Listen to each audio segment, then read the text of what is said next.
പത്തനംതിട്ടയിലേക്കാണ് പോകുന്നത്. പത്തനംതിട്ടയും ഈ പറയുന്നത് പോലെ തന്നെയാണ്. അതും ഒരു പൊളിറ്റിക്കൽ എൽ ക്ലാസിക്കോ നടക്കുന്ന ഒരു മണ്ഡലമാണ്. അവിടെ അടിയൊഴുക്കുകൾ അങ്ങനെ ഉപരിതലത്തിൽ കാണുന്നത് പോലെ അല്ല പത്തനംതിട്ട. പണ്ടൊക്കെ പത്തനംതിട്ട 8:45 ആകുമ്പോൾ നമുക്ക് പറയാം പത്തനംതിട്ട എങ്ങോട്ട് പോകുന്നു. അതെ, ആ പഴയ പത്തനംതിട്ടയല്ല പ്രിയപ്പെട്ട പ്രേക്ഷകരെ, ഇത് പുതിയ പത്തനംതിട്ടയാണ്. അവിടെ കാര്യങ്ങളാകെ തലകുത്തി മറിഞ്ഞിരിക്കുന്ന ഒരു രാഷ്ട്രീയ സാഹചര്യമാണുള്ളത്. ശ്രീജിത്ത് ശ്രീകുമാരൻ ചേരുന്നു ഏറ്റവും പുതിയ വിവരങ്ങളുമായി. ശ്രീജിത്ത്, എക്സിറ്റ് പോളുകൾ വന്നതിന് ശേഷമുള്ള പത്തനംതിട്ടയിലെ നെഞ്ചിടിപ്പ് ശ്രീജിത്തിന് കേൾക്കാമെന്ന് ഞാൻ കരുതുന്നു.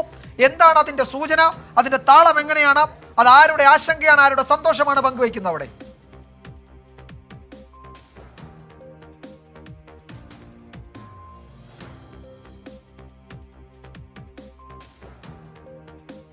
Vijayakumar, Hashmi, very good evening. എന്തായാലും മണിക്കൂറുകൾ മാത്രമെന്ന് നമുക്ക് നിസ്സംശയം പറയാവുന്ന ഒരു ഘട്ടത്തിലാണ് നമ്മൾ സംസാരിച്ചുകൊണ്ടിരിക്കുന്നത്. ഇനി വിശകലനങ്ങൾക്കോ പഴയ കണക്കുകൾക്കോ ഒന്നും സ്ഥാനമില്ല. പക്ഷേ ഞാനൊരു കണക്ക് എൻ്റെ കയ്യിലുള്ളത് കഴിഞ്ഞ തവണ 2019 കഴിഞ്ഞ തവണ ഓരോ സ്ഥാനാർത്ഥിക്കും ഓരോ റൗണ്ടിൽ ലഭിച്ച വോട്ടാണ്. അതിൽ എനിക്ക് ഏറ്റവും രസകരമായി തോന്നിയത് ഒരു ഘട്ടത്തിൽ പോലും വീണ ജോർജ്, ഇപ്പോഴത്തെ ആരോഗ്യമന്ത്രി, അന്നത്തെ ഇടത് സ്ഥാനാർത്ഥി ആന്റണിക്ക് മുന്നിൽ വന്നിട്ടില്ല.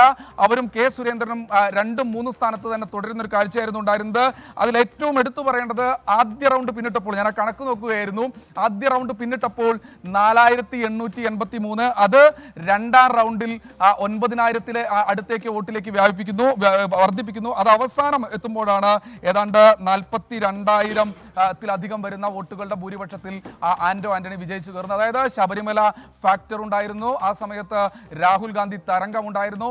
ഇതൊക്കെ നിൽക്കുമ്പോൾ പോലും പത്തനംതിട്ട മണ്ഡലത്തിൽ നമ്മളെപ്പോൾ പരമ്പരാഗത UDF മണ്ഡലം എന്നൊക്കെ നിസ്സംശയം പറയാവുന്ന ഈ ഒരു പത്തനംതിട്ട മണ്ഡലത്തിൽ ആന്റണി എന്ന അതികായൻ അന്ന് വിജയിച്ചു കയറിയത് 40,000 വോട്ടിലായിരുന്നു. നമ്മൾ നോക്കേണ്ടത് മറ്റു പല സ്ഥലങ്ങളിലും കൃത്യമായ രീതിയിൽ വലിയ ഭൂരിപക്ഷത്തിന്, രമ്യ ഹരിദാസ് പാലത്തൂരിൽ പോലും ഏതാണ്ട് 1,00,000 വോട്ടിലധികം ഭൂരിപക്ഷത്തിൽ വിജയിച്ചു വരുന്ന ഒരു സാഹചര്യത്തിൽ ഏറ്റവും കുറവ് എന്ന തരത്തിൽ പറയാവുന്ന 1, 2, 3 മണ്ഡലങ്ങളിൽ ഒന്നായി പത്തനംതിട്ട നിലനിൽക്കുന്നുണ്ട്.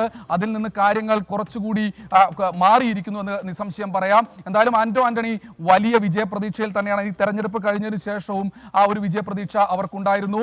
തൊട്ടപ്പുറത്ത് ഇടത് സ്ഥാനാർത്ഥി, അതാണല്ലോ ഏറ്റവും വലിയ പ്രത്യേകത. വിജയകുമാർ ഈ മണ്ഡലത്തിൽ വന്ന സമയത്ത് വിജയകുമാറിന് ബോധ്യപ്പെട്ടിരിക്കും, മുക്കിലും മൂലയിലും വലിയ പ്രചണ്ഡ പ്രചരണവുമായി ഇടത് സ്ഥാനാർത്ഥി തോമസ് ഐസക് ഉണ്ടായിരുന്നു. അത് മുൻപെങ്ങും കാണാത്ത തരത്തിൽ ഇടത് ക്യാമ്പിന് ഒരു വലിയ ആവേശം നൽകിയിരുന്നു.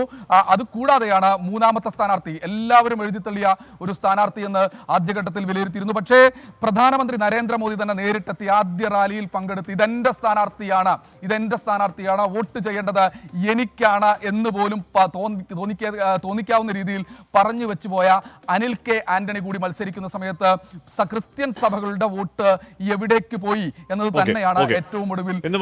തുടക്കത്തിൽ അത് ഇടതു വലത് പോരാട്ടം എന്ന് നേർക്കുന്നവർ പറഞ്ഞിരുന്നുവെങ്കിൽ പിന്നീട് അത് കാലക്രമേണ വരുമ്പോൾ അതൊരു ഒരു ത്രികോണ മത്സരത്തിലേക്ക് വരികയും ഏറ്റവും ഒടുവിലേക്ക് വരുമ്പോൾ പ്രവചനം സാധ്യമല്ലാത്ത രീതിയിലേക്ക് വരികയും ഇപ്പോൾ അവിടെ അനിലാന്റണി 2ാം സ്ഥാനത്തേക്കൊക്കെ എത്തുന്നു എന്നൊക്കെയുള്ള. ഇപ്പോൾ ആക്സിസ് മൈ ഇന്ത്യ പറയുന്ന 1 മുതൽ 4 വരെയുള്ള സീറ്റുകൾ 1 പത്തനംതിട്ടയാട്ടോ.